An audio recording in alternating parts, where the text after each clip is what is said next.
LP TET আছিলে, UP TET আছিলে, আৰু অসমত আমি হাইস্কুল আৰু হায়াৰ ছেকেণ্ডাৰী টেট পৰীক্ষাও অনুষ্ঠিত কৰিছিলোঁ।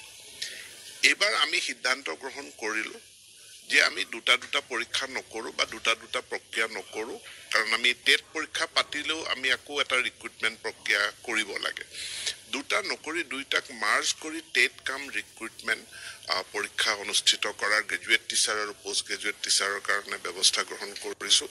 প্ৰায় 9,000 শিক্ষকৰ কাৰণে এই পৰীক্ষা অনুষ্ঠিত হ'ব। অহা 29 তাৰিখে পৰীক্ষা অনুষ্ঠিত হ'ব, আৰু ইয়াত আমাৰ যিমান ভেকেঞ্চি আছে সিমানেই প্ৰাৰ্থী পাছ কৰিব। আগতে টেট পাতোতে কি হৈছিল যে তাত কিমান ভেকেঞ্চি এইটো নহয়, যিমানে টেট কোৱালিফাইড কৰে, ছাপ'জ মোৰ ভেকেঞ্চি আছে 5,000, কিন্তু 15,000 মানুহে হাইস্কুল টেট তেওঁলোকে পাছ কৰে। এই 15,000ৰ পৰা আকৌ 5,000 মই বাচিব লগা হয়।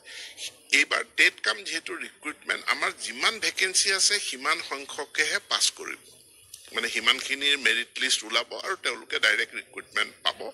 ৰিক্ৰুটমেণ্টৰ কাৰণে আৰু বেলেগ কোনো প্ৰক্ৰিয়া 4টা বিষয়, স্কলাষ্টিক, কো-স্কলাষ্টিক, ইনফ্ৰাষ্ট্ৰাকচাৰ আৰু কমিউনিটি পাৰ্টিচিপেশ্যন, এই 4টা বিষয়বস্তুৰ এক মূল্যায়ন গুণোৎসৱৰ জৰিয়তে কৰা হয়। ইতিমধ্যে কোৱা হৈছে এই বছৰ আমি 35খন ডিষ্ট্ৰিক্টত 44,094 বিদ্যালয়ত আমি গুণোৎসৱ অনুষ্ঠিত কৰিম, যাৰ জৰিয়তে 39,65,081 গৰাকী ছাত্ৰ ছাত্ৰীৰ তেওঁলোকৰ ইভালুৱেশ্যন হ'ব। 3টা পৰ্যায়ত গুণোৎসৱ অনুষ্ঠিত হ'ব। প্ৰথম পৰ্যায় ইতিমধ্যে আপোনালোকে গম পাইছে যে গুণোৎসৱত ফাৰ্ষ্ট ডেটো হ'ল সেল্ফ ইভালুৱেশ্যন, বিদ্যালয়খনৰ নিজৰ কৰিবলগীয়া ইভালুৱেশ্যনৰ কাম। বাকী 3টা দিন এক্সটাৰ্নেল ইভালুৱেটৰ বিদ্যালয়খনত আহে। গতিকে 6 তাৰিখৰ পৰা 6 জানুৱাৰীৰ পৰা প্ৰথম পৰ্যায় আৰম্ভ হ'ব, 6, 7, 8, 9। দ্বিতীয় পৰ্যায় 17 তাৰিখৰ পৰা 20, 21, 22 মাজত বন্ধ আছে। তৃতীয় পৰ্যায় ফেব্ৰুৱাৰী মাহৰ 5 তাৰিখ আৰু 8 তাৰিখে শেষ হ'ব।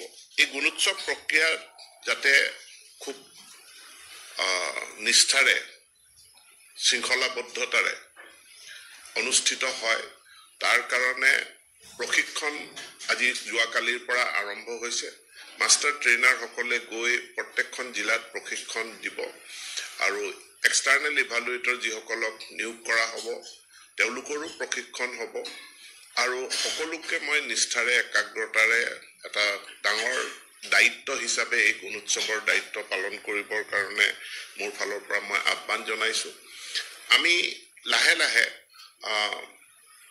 গুণোৎসৱ প্ৰথম পৰ্যায়ত আমি যেনেধৰণে কৰিছিলোঁ তাৰ গোটেই ব্যৱস্থাটোৰ উন্নীতকৰণৰ আমি ব্যৱস্থা কৰিছোঁ। বিশেষকৈ ইনফ্ৰাষ্ট্ৰাকচাৰ, এইটো আমাৰ কৰণীয়, চৰকাৰখনৰ কৰণীয়। গতিকে ইনফ্ৰাষ্ট্ৰাকচাৰৰ কাৰণে গুণোৎসৱৰ মূল্যায়নত কোনো নম্বৰ নাপায়। ইনফ্ৰাষ্ট্ৰাকচাৰৰ মূল্যায়ন হ'ব, আৰু সেইখিনি ডাটা সমগ্ৰ শিক্ষালৈ আহিব, শিক্ষা বিভাগলৈ আহিব, আৰু ইনফ্ৰাষ্ট্ৰাকচাৰ উন্নীতকৰণৰ কাৰণে ব্যৱস্থা গ্ৰহণ কৰা হ'ব। কিন্তু যি গ্ৰেডিং হয়, গ্ৰেডিঙত ইনফ্ৰাষ্ট্ৰাকচাৰটো যুক্ত কৰা হোৱা নাই, কাৰণ বিল্ডিং ভাল হ'লেই বিদ্যালয়খন ভাল হ'ব নোৱাৰে, আন্তঃগাঁথনি ভাল হ'লেই বিদ্যালয়খন ভাল হ'ব নোৱাৰে। বিদ্যালয়খনৰ ছাত্ৰ ছাত্ৰীৰ তেওঁলোকে কিমান দূৰ তেওঁলোকৰ বোধগম্য হৈছে সেইটোৰ এছেছমেণ্ট কৰাটোৱেই হ'ল আমাৰ প্ৰধান কাম, আৰু সেইটো কৰাৰ কাৰণে আমি ব্যৱস্থা গ্ৰহণ কৰিছোঁ। আৰু গুণোৎসৱত ইনফ্ৰাষ্ট্ৰাকচাৰৰ কাৰণে আমি কোনো নম্বৰ ৰখা নাই। ইনফ্ৰাষ্ট্ৰাকচাৰটো গ্ৰেডিং